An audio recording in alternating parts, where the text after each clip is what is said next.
Hello guys and welcome back to विद्यार्थी.in। मेरा नाम है अपराजिता एंड आई होप आप सब बिल्कुल अच्छे हो, बिल्कुल सही हो, एकदम मस्त मस्त। एंड जैसा आप जानते हो गाइस कि हम लोगों ने चैप्टर नंबर 1 पावर शेयरिंग बहुत पहले ही कर लिया था। इसके सारे के सारे टॉपिक हो चुके हैं और आज की जो वीडियो होने वाली है वो है क्वेश्चन आंसर्स के ऊपर। So guys question answers are very very important and I think ये मैंडेटरी है, मस्ट है, पढ़ना ही पड़ता है गाइज। इस वाली वीडियो के अंदर हम 1 से लेकर 4 तक क्वेश्चन आंसर्स करेंगे एंड नेक्स्ट वीडियो के अंदर 5 से लेकर आगे की कंटिन्यू करेंगे बिकॉज वीडियो बहुत ज़्यादा लंबी हो जाएगी। ठीक है, सो गाइज इसके क्वेश्चन आंसर्स को अगर आप एक बार प्रैक्टिस कर लोगे तो आप एग्जाम में काफ़ी एक तरीके से आप प्रैक्टिस करके जाओगे ना, तो एक तरीके से आपकी राइटिंग प्रैक्टिस भी हो जाएगी। ठीक है, क्योंकि मेरे साथ ऐसा होता था, मैं चैप्टर पढ़ के तो चली जाती थी बट मैं कभी भी कोई क्वेश्चन को प्रैक्टिस नहीं करती थी। वो मेरी सबसे बड़ी गलती होती थी। तो मेरी मैम यही कहती थी, बेटा एग्जाम चलो ठीक है तुमने वीडियो देख ली मैगी बनाने की, लेकिन उसको भाई प्रैक्टिकल सामने भी तो करो ना, थ्योरेटिकली करके नहीं होता, उसको सामने एक बार प्रैक्टिस भी करो मैगी बनाने की। तो बिल्कुल वैसी बात है, चैप्टर पढ़ लेते हो बट क्वेश्चन आंसर्स नहीं करोगे तो बच्चा क्वेश्चन आंसर्स भी करने हैं। ठीक है, क्वेश्चन नंबर 1 है guys, what are the different form of power sharing in modern democracy, give an example of each of these. Guys ये वाला जो क्वेश्चन है ये एटलीस्ट 5 मार्क्स तक का तो आ ही जाएगा बिकॉज इसमें बोला है कि पावर शेयरिंग के कितने फॉर्म्स होते हैं। तो जब आप वो पावर शेयरिंग वाली वीडियो देखोगे ना मेरी, तो उसके अंदर मैंने कम से कम 4 से 5 फॉर्म्स बताए थे और इसमें ये भी बोला है give an example of each one of them, मतलब उनको हमें एक्सप्लेन भी करना है। ठीक है, तो इन modern democracy the different form of power sharing our following. इस तरीके से भाई एक ओपनिंग लाइन देनी है। उसके बाद ये सबसे पहला पावर शेयरिंग हम बताते हैं ऑर्गन्स के बीच में। ऑर्गन कौन कौन से होते हैं? लेजिस्लेटिव, एग्जीक्यूटिव, जुडिशियरी, है ना। लेजिस्लेटिव का काम होता है कानूनों को बनाना, एग्जीक्यूटिव का काम होता है लोगों तक कानूनों को पहुंचा देना और जुडिशियरी का काम होता है गाइस कि कोई भी कानून तोड़ रहा है तो उसको देखना कि भाई कौन तोड़ रहा है। मतलब कोर्ट का सिस्टम आप जुडिशियरी ले सकते हो, कोर्ट आ जाते हैं ना, supreme court, penal code, high court, ये सब जुडिशियरी में फॉल होते हैं। ठीक है, अगर आप कानून वानून तोड़ोगे तो कहाँ जाओगे? जुडिशियरी में जाओगे, कोर्ट में ही जाओगे ना, तो कोर्ट का सिस्टम जुडिशियरी है। ठीक है, सो गाइज 3 ऑर्गन है, 3 ऑर्गन्स के अंदर पावर शेयरिंग होती है। हमारे भारत में भी होती है, बाकी जगहों में भी होती होगी, बट भारत में तीनों को सेम पावर मिलती है। ठीक है, सेम पावर मिलती है। यहाँ पे यही चीज बता रखी है कौन क्या क्या करता है, मैंने आपको पहले ही बता दिया। एक बनाता है, एक आगे भेजता है और एक आगे कोई तोड़ता है लॉ को तो वो देखता है। ठीक है, सो गाइज ये एग्जीक्यूटिव, जुडिशियरी और जो लेजिस्लेटिव है, इन तीनों को अनलिमिटेड पावर नहीं मिलती है, तीनों को सिमिलर पावर मिलती है और तीनों एक दूसरे को चेक करते रहते हैं। भाई तू कोई गलत काम तो नहीं कर रहा, तेरा काम सही है, सब तीनों एक दूसरे को चेक एंड बैलेंस में रखते हैं, चेक करते रहते हैं। ठीक है, सो गाइज ये था first form of power sharing in organs, executive, judiciary, legislative, इनको ऑर्गन्स कहते हैं, है ना, वो तो पता ही आपको। सेकंड आता है guys power sharing among government at different levels. कौन कौन से लेवल होते हैं गाइज गवर्नमेंट के?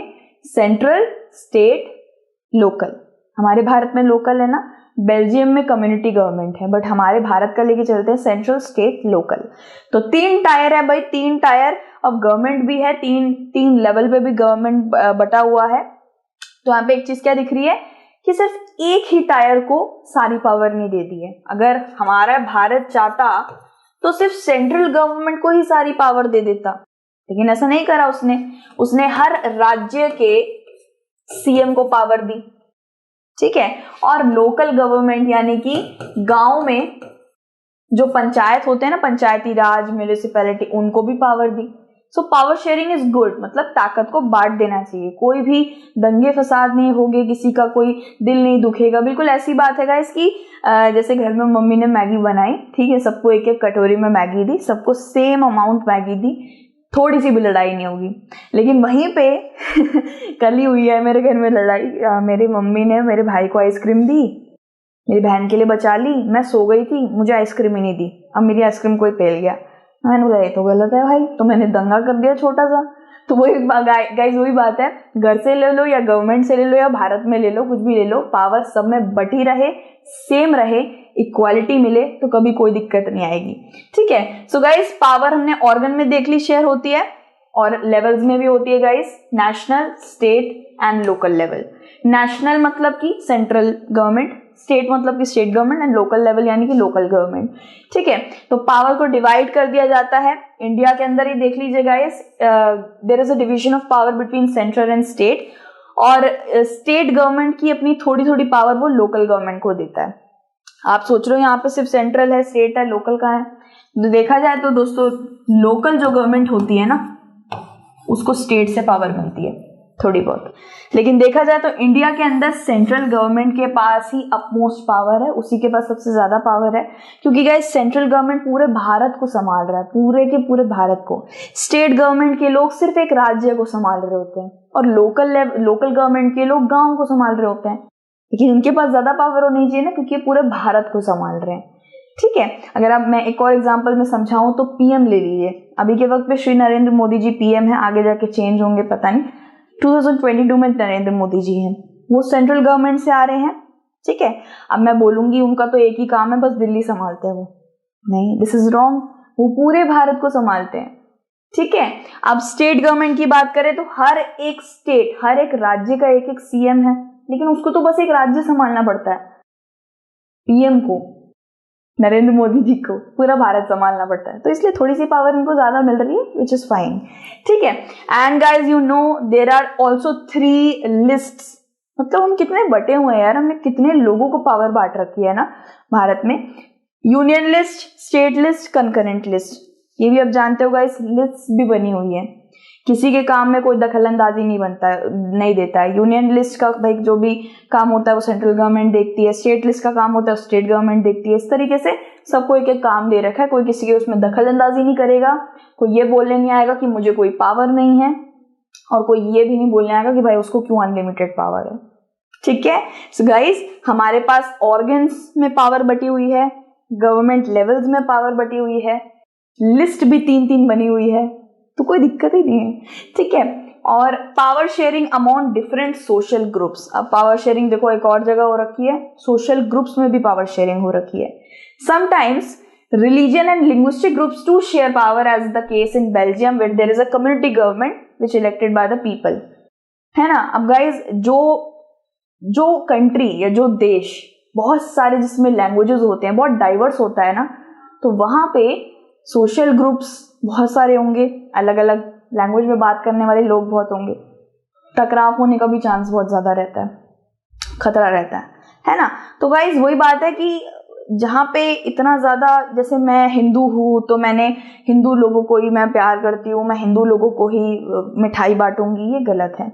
सबको बांटना, सबको पावर शेयर करना। ठीक है, वही बात है गाइस कि अगर हमारे पीएम हिंदू हैं तो वो बस हिंदूज के लिए अच्छा अच्छा कर रहे हैं, ऐसा नहीं।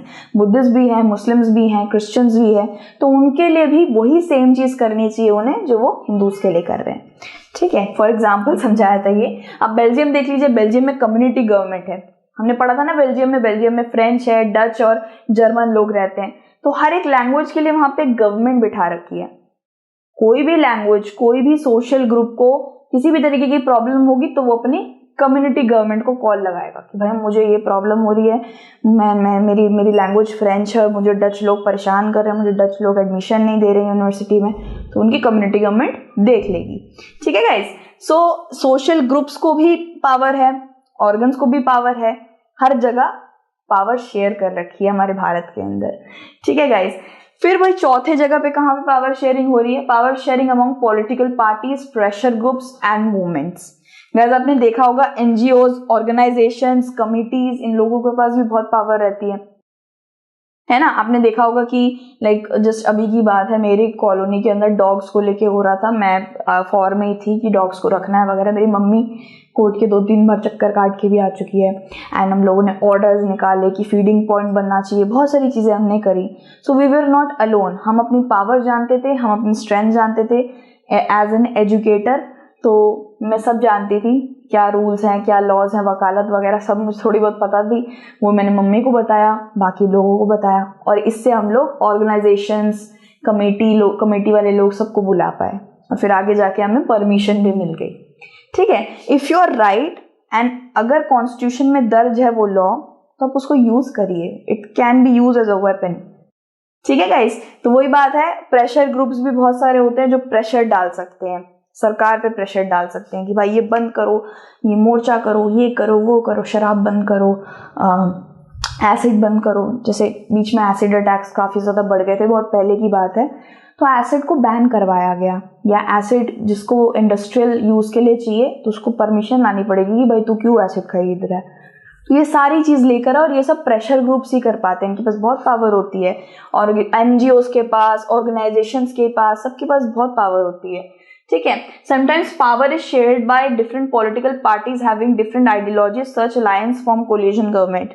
ये भी है गाइस, कोलिशन गवर्नमेंट का मतलब मैं आपको यहीं पे समझा देती हूँ। कोलिशन गवर्नमेंट मतलब कि 2 पार्टी या 3 पार्टी एक साथ मिलके आगे जाके गवर्नमेंट बना रही है, this is called coalition government. ठीक है, अब 1977 से 1979 के बीच में जब मोरारजी देसाई PM थे शायद, तब कोलिशन गवर्नमेंट फॉर्म हुई थी। किसके साथ हुई थी गाइस? कांग्रेस के साथ और जनता पार्टी के साथ। ये 2 पार्टियों ने मिलकर गवर्नमेंट बनाई थी, तो दिस इज कोलिशन गवर्नमेंट। जब आपको लग रहा है आपका पलड़ा थोड़ा सा हल्का है, आपने अकेले नहीं जीत सकते हो, तो एक ऐसी पार्टी के साथ मिल जाना चाहिए विच इज वेरी स्ट्रांग। ठीक है, तो इस तरीके से भाई आप आगे जाके आपके चांसेस हैं कि आप ही जीत जाओ और गवर्नमेंट बना लो। ठीक है, तो this is coalition government. Question number 2 है guys, state 1 prudential reason and 1 moral reason for power sharing with an example from Indian context. Guys, prudential का मतलब होता है प्रैक्टिकल या सेंसिबल रीजन। ठीक है, इसका मतलब समझ में सबको पता रहना चाहिए। ठीक है, मेरे बच्चा को किसी को नहीं पता है, मैंने बता दिया, practical and sensible. And moral reason का मतलब है, मॉरल मतलब राइट इन योर आईज। ठीक है, तो हमें क्या रीजन देना है, किसके ऊपर? पावर शेयरिंग के ऊपर देना है with an example from Indian context. तो बहुत इसका आंसर ये गाइस कि एक तो ये वाला हो गया गाइस, ये आपका मॉरल रीजन हो गया, मतलब राइट रीजन ये हो गया कि भारत में पावर शेयरिंग जरूरी इसलिए है क्योंकि भारत एक बहुत ज्यादा मल्टी कल्चरल सोसाइटी है। ठीक है, यहाँ पे बहुत सारे लैंग्वेजेस हैं, यहाँ पे बहुत सारे धर्म के लोग रहते हैं, बहुत सारी डाइवर्सिटी है। ठीक है, यूनिक। सो पहला तो ये कि पावर शेयरिंग इसलिए जरूरी है। दूसरा ये कि India is a democratic country, मतलब कि इंडिया की सरकार को, भारत सरकार को आम आदमी बनाती है और हर आम आदमी के पास पावर होनी चाहिए। अब आप सोचो आपके पास कहां से पावर है? पावर है भाई, बहुत सारी पावर है। ठीक है, right to liberty, right to vote, right to freedom of speech and expression, ये सारी हमारी पावर्स है। ठीक है, we never use it quite often, but है हमारी पावर्स, इसी को कहते हैं। क्वेश्चन नंबर 3 है guys, after reading this chapter 3 students drew different conclusion, which of these do you agree with and why? Give your reason in about 50 words। तो इस chapter को पढ़ने के बाद 3 बच्चों ने अपने खुद की एक कंक्लूजन पे, पॉइंट पे आए वो पावर शेयरिंग को लेके। सो इनमें से कौन सा हमें सही लगा, उसके ऊपर हमें 50 वर्ड लिखने हैं कि क्यों सही लगा। ठीक है भाई, एक्सप्लेनेशन तो हर जगह आ ही जाती है, आप जानते ही हो। तो थॉमन करके एक लड़का है, पावर शेयरिंग इसलिए नेसेसरी है और सिर्फ उन्हीं सोसाइटी में नेसेसरी है जहां पे रिलीजन है, बहुत सारी लैंग्वेज है और डिविजन्स है, एथनिक, मतलब इंडिया की तरह बहुत सारी लैंग्वेज, बहुत सारी कास्ट, बहुत सारी रिलीजन, सिर्फ वहीं पे पावर शेयरिंग जरूरी है। तो ये बिल्कुल गलत है, ऐसा नहीं है। जहां नहीं भी होते हैं वहां भी आप पावर शेयर कर दोगे तो कोई अनहोनी नहीं हो जाएगी। ठीक है, जहां पे नहीं है वहां भी पावर शेयरिंग होनी चाहिए। गवर्नमेंट्स में, लेजिस्लेशन, जुडिशरी, एग्जीक्यूटिव, सब में पावर शेयरिंग होनी चाहिए। ठीक है, सो मत्ताई क्या कह रहा है, power sharing is suited only for big countries that have regional diversities. ये भी गलत है गाइस, सिर्फ बड़ी कंट्रीज के लिए हो ऐसा भी नहीं है। जैसे मैंने आपको बताया, बेल्जियम हमारी हरियाणा से भी छोटी है। ठीक है, लेकिन उन्होंने देखो पावर शेयरिंग करी है, सेंट्रल, स्टेट, कम्युनिटी गवर्नमेंट, है ना। तो ऐसे ये भी गलत है, ये भी गलत बोल रहा है। फिर आता है गाइस ओसेफ क्या बोल रहा है, every society needs some form of power sharing even if they are small और do not have social divisions. ये खेल गया। ठीक है, इसने बोला है चाहे छोटा हो या चाहे बड़ा हो कंट्री, अगर उनके पास धर्म बहुत सारे है भी नहीं या बहुत सारे अलग डाइवर्सिटी है या नहीं भी है, तो भी पावर शेयरिंग होनी चाहिए। लोगों में ताकत का बंटवारा फिर भी होना चाहिए, एकता बढ़ती है इससे, किसी में भी द्वेष भावना नहीं आती है, सबके पास सिमिलर चॉकलेट रहेगी, सबके पास सेम कपड़े रहेंगे, तो कोई क्यों लड़ेगा? ठीक है। सो गाइज इसके ऊपर 50 वर्ड भी लिखने हैं हमें, ये भी है, भूलना मत, याद रखना है। तो every society needs some form of power sharing, if ये आप पूरा लिख देना उसी में से, इवन इफ और does not have social division, because डाल के आपको ये लिखना है कि power sharing helps to reduce the possibility of conflict among individuals too. ये एक तो लड़ाई होने से बचाता है, ये बिल्कुल सही बात है। भाई को पर्क चॉकलेट मिली है, मुझे एक्लेयर्स मिल गई है छोटी सी 1 रुपए वाली, लड़ाई होगी, पक्का लड़ाई होगी, मारा मारी होगी ठीक है, लेकिन दोनों को पर्क मिली है, लड़ाई होगी नहीं होगी, बिल्कुल आसान सी बात है। ठीक है, पावर सब में बटेगी तो लड़ाई किस बात की, सेम रहेगी, इक्वल रहेगी, लड़ाई किस बात की। ठीक है, सो सबके ओपिनियंस अलग होते हैं गाइज, एंड मतलब आप अपनी फैमिली का भी देख लीजिए, सबके ओपिनियन अलग होते हैं, किसी को पिज़्ज़ा खाना है, किसी को डोसा खाना है, तो सबसे ओपिनियन पूछ लेना चाहिए, एंड फिर आप एक पर्टिकुलर डिसीजन सबकी रजामंदी से बना रहे हैं, वो ज़्यादा बढ़िया है। अपने आप से एक डिसीजन ले लिया, फिर उनकी हर्ट होगी ना फीलिंग्स, तो वो सही नहीं है। सच डिफरेंसेस में be resolve, responsibilities and powers are divided. ठीक है, डिवाइड होनी चाहिए पावर, गवर्नमेंट से लेकर, घर से लेकर, सबके पास पावर डिवाइड होनी चाहिए, और पावर शेयरिंग हर जगह चलनी चाहिए, whether it's a big society और इट्स अ स्मॉल सोसाइटी। ठीक है, क्वेश्चन नंबर 4 है गाइस, द मेयर ऑफ मृक्तेम अ टाउन, क्या नाम बोला यार, आई डोंट नो इसको कैसे प्रोनाउंस करते हैं, बट ये बेल्जियम की लैंग्वेज में मृक्तेम पता नहीं कैसे बोलते हैं। तो मृक्तेम अ टाउन नियर ब्रसल्स, ये टाउन का नाम है ब्रसल्स के अंदर। ठीक है, you know guys Brussels Belgium की कैपिटल है, has defended a ban on speaking French in the town school। ठीक है, उन्होंने ये बोला गाइस कि फ्रेंच पर बैन लग जाना चाहिए। ठीक है, जिससे वो भी डच सीखे, और डच स्पीकर जो होते हैं जिनको फ्रेंच नहीं आती, तो फ्रेंच लोग डच सीखेंगे और डच लोग उनसे क्या कर पाएंगे, उनसे बातचीत कर पाएंगे, उनके साथ रह पाएंगे फ्लेमिश रीजन में। तो फ्रेंच ही बैन कर दो, क्या फुद्दू बात है यार, क्यों करे फ्रेंच बैन, हद है। So do you think that this measure is in keeping with the spirit of Belgium's power sharing arrangement? No. तो सबसे पहली बात इसका आंसर क्या है guys? No, this measure is not in keeping with Belgium's power sharing arrangement। क्यों? क्योंकि the arrangement seek to maintain peace between the French and Dutch speaking communities। ना ही फ्रेंच आप बैन करिए, ना ही आप डच बैन करिए। ठीक है, अगर जिसको डच पीपल से बात करनी है वो डच सीखे, जिसको फ्रेंच से बात करनी है, बट कोई लैंग्वेज में आप बैन करिए। By banning French the mayor will cause civil unrest. French ban हो जाएगी तो लोग आरती तो उतारेंगे नहीं यार, फ्रेंच लोग, है ना, बुरा तो सभी को लगेगा कि भाई फ्रेंच क्यों बैन कर दी। अब इंडिया में समझ लीजिए हिंदी बैन कर दी, मैं सोच भी नहीं सकती क्या होगा फिर ठीक है, बहुत लोग सड़क पे आ जाएंगे, धुआंधाई हो सकती है भाई, बहुत ज्यादा बुरी हालत हो सकती है। सो किसी को भी छेड़िए मत, तीली ना लगाइए, जैसा चल रहा चलने दीजिए। ठीक है, कुछ बैन वैन ना करिए फालतू का ही।